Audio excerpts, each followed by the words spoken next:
Oh man. Look at her. She's stunning. Shiny exoskeleton, tomato red color, big round eyes, fat gaster. She's everything a young fire ant queen should be. And look at her, standing protectively over her new pile of eggs. Now, if I were a new, naive, and inexperienced ant keeper, I'd be thrilled at the idea that I was about to be the owner of a fire ant colony. But I know better. Having had many years of experience with this formidable ant species, let's just say fire ants and I have a love-hate relationship. Though it's been a while since I've owned fire ants, and I've pretty much enjoyed my peaceful fire ant-free existence thus far by just keeping other easier ant species, I think I just might be ready for things to get hot again. I remember and know exactly what to expect as I look at this starting fire ant queen with brood. And well, all I gotta say is, here we go again. AC Fire Ant Colony, Generation 3.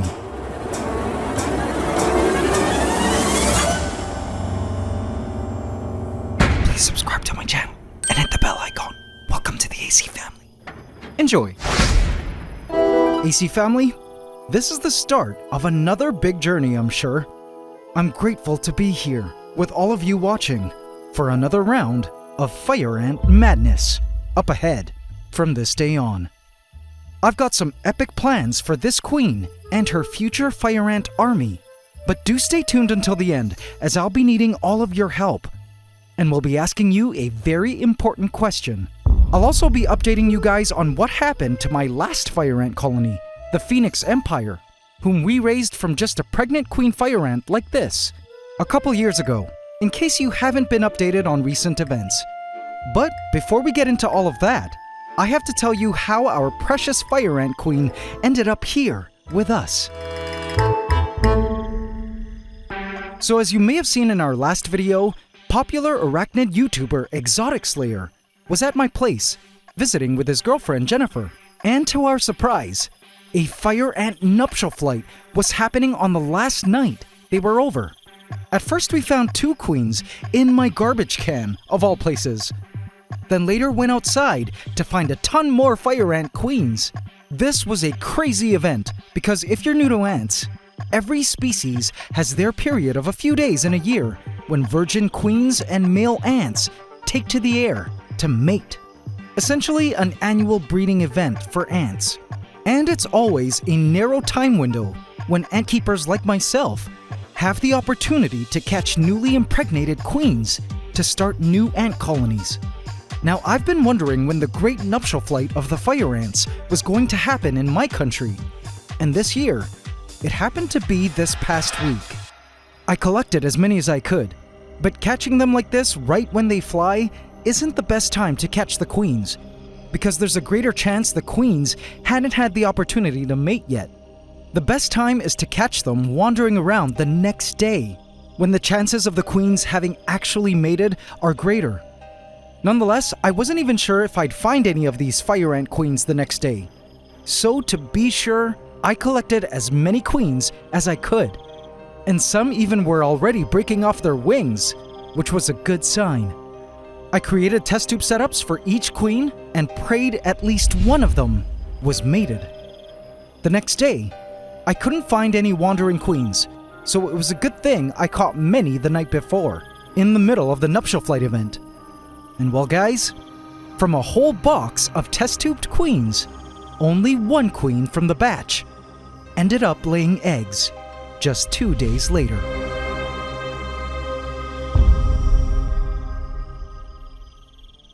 And here she is, in all her glory. The queen fire ant sits caring for a big pile of eggs. This queen had already broken off her wings right when we caught her, which can be a good indicator that she had already mated. But just so you guys know, there is still a chance she hadn't. If some of you recall the last fire ant queen I tried raising into a colony back in 2021, She also ended up laying eggs, but sadly later was found ignoring her eggs, leaving them all scattered, meaning she wasn't fertilized and was raising unfertilized dud eggs. Let's hope this queen had indeed mated. What should we name her, guys? Let me know in the comments. She sits protectively hunched over her batch of 22 or so eggs. She's certainly been busy and has been wasting no time. Now, as mentioned, fire ants like her are invasive, meaning they aren't native to where I live, but have pretty much taken over things, ecologically speaking. They're originally from South America, and this species of fire ant, like most other fire ant species the world over, have successfully migrated to other tropical and subtropical countries and established themselves. In the US, a related species Solenopsis invicta, aka Rifa, or red imported fire ants, have caused lots of devastation in the areas they're found, where they raise plant insects, making them a very dangerous agricultural pest, and cause a nuisance to humans having to deal with their presence. This queen here is the species Solenopsis geminata, a more tropical cousin of the red imported fire ants of the US, but just as notorious, hated, and feared. I think one of the things that has led fire ants to become so successful at invading the entire world is how quickly their colonies grow compared to other ant species. If this queen is indeed mated and these eggs are fertilized, and I feed them enough, this queen's colony will be soaring in the millions by the end of the year. Colony growth like this is not typical in other ant species. And in nature, the faster you can grow your ant colony into a huge working army, the better chances of success, which has given fire ants the upper hand in the game of ant life, allowing them to outcompete other native species of ants. But for now, I'm going to enjoy this initial founding stage, while things are nice and slow. So this queen will care for these eggs, licking them clean with her antiseptic saliva, so they don't grow mold, until they hatch. Then once the larvae hatch from these eggs, she'll feed them a self-made nutritious soup created from muscle tissue in her back that was initially used to power her flight when she had wings. The soup will nourish the growing larvae until they pupate, then create the first generation of fire ant workers, known as nanitics. The nanitics will then be tasked to find the colony's first real meal and take over baby care duties and caring for the queen, nest maintenance, food collection, and every other facet of ant life, while the queen just lays eggs for the rest of her life. Now, though it isn't known how long fire ant queens live, my first fire ant colony, the mighty Fire Nation, lived to be just over 4 years old, until I discovered the colony numbers simply dissipated to nothing, which meant the queen had died. Their successors, the Phoenix Empire, whose queen I caught in 2020, if still alive, should be reaching about 3 years old now. Now, as an update, I say if they're still alive, because I had to rehome them before moving to my current location, because there was just no way to transport their entire Avatar-themed floating mountains paludarium safely to our new ant house. I ended up giving them to someone in my building, who for some reason I can no longer get in touch with. I sometimes wonder if the colony ended up eating him in his sleep or something. Anyway, as hard as these ants are to keep, a part of me is elated that Mother Nature has chosen me to be an owner yet again of another fire ant colony. Undoubtedly the hardest species of ant I've ever had to keep. They're hard to feed once they get really big, hard to contain, as they're always looking for a weakness in their setup to attain freedom, and their super painful stings are not fun. But I think the crazy ant keeper part of me thoroughly enjoys the challenge and constant struggle to keep up with their care. Or else die. Okay, not literally die, but risk a mass fire ant escape in the home, and or stings. A part of me enjoys having to devise and create housing plans, feeding plans, quick thinking on my toes when unplugging tubes to rearrange setups and such. I always feel my ant-keeping faculties are tested to the max when caring for fire ants. And well, I'm elated to also start this new fire ant journey with all of you once again. It's round 3, guys.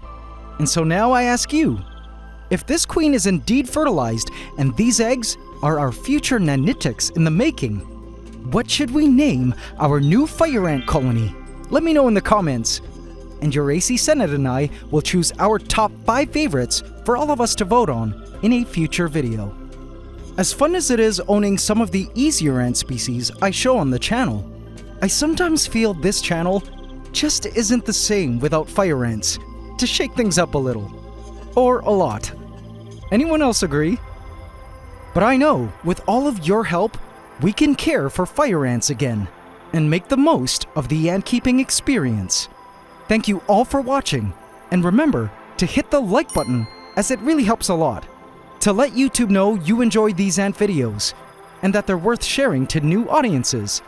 And hit the subscribe button to be part of this new and exciting journey as we raise this new queen fire ant into a powerful fire ant kingdom of millions.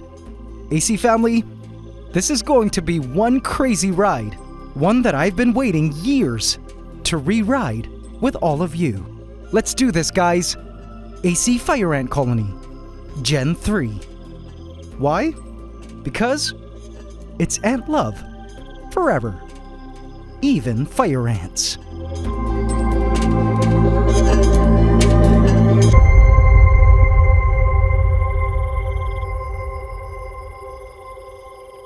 Hope you can subscribe to the channel as we upload every Saturday at 8 AM Eastern Standard Time. Please remember to like, comment, share, and subscribe if you enjoyed this video to help us keep making more.